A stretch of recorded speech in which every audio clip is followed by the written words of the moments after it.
Alright, so what's going on here is we got a big dead elm tree.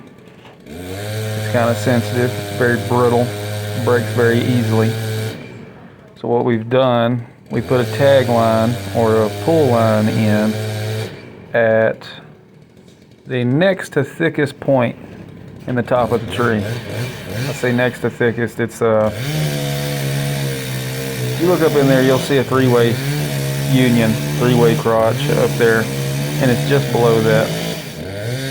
And we've got that running down to a block, and then through the block to a tractor.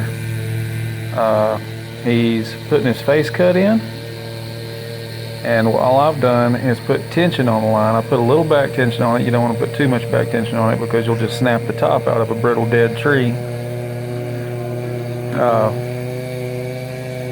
But I put a little back tension on it with the tractor, and that's, you know, first gear in high, and just as the engine starts to load,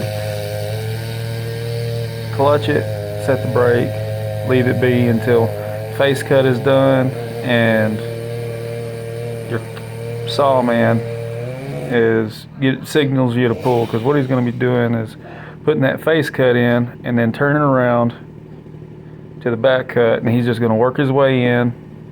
No wedges. He's going to leave. I think he ended up leaving. It's kind of messed up on the holding wood. You'll see at the end of the video, but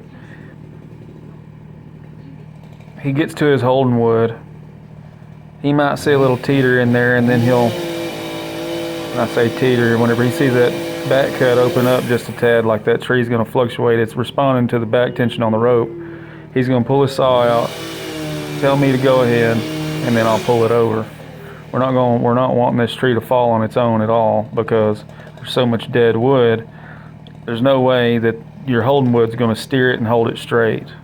So we leave a larger amount of holding wood and then just crank it over in the direction of the rope, basically.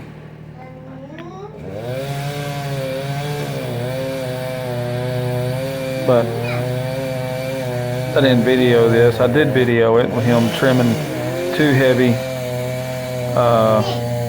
limbs off to the side. You see them laying on the ground, those big limbs. One's big, has an arch up over there. But drop those off just so it doesn't have so much incentive of just breaking over and falling that way into the power line and into the creek. But you'll see here directly, he'll be flagging me forward. You just give him some time.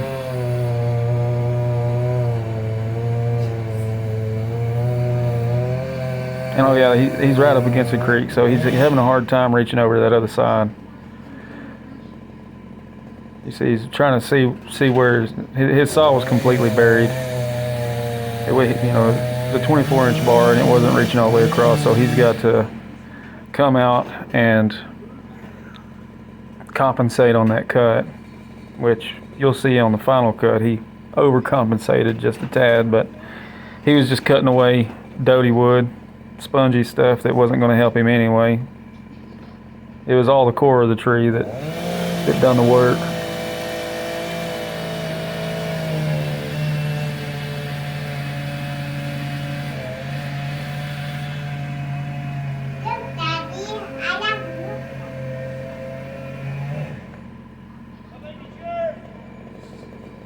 Yeah, that was my son. He's wearing his monster truck hat. He's excited about that. And he flagged me forward, and boop, there it goes. Right out in the open, and this is where the work starts.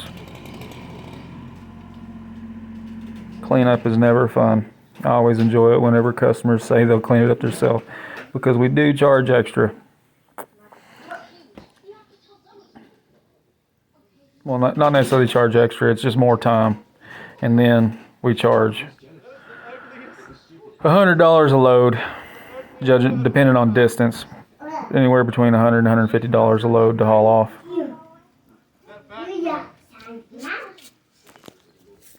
I thought I was done. and I walked around the other side to look at it and see how much I had left. Yeah. I couldn't even see my blade from the other side of the tree. Well, you had a creek behind you, so you couldn't really get on the other side of the tree. I mean, I could And he's got a core hold there, you know, he cut it all that holding wood away over there by accident, obviously. Talk about sketchy tree, man.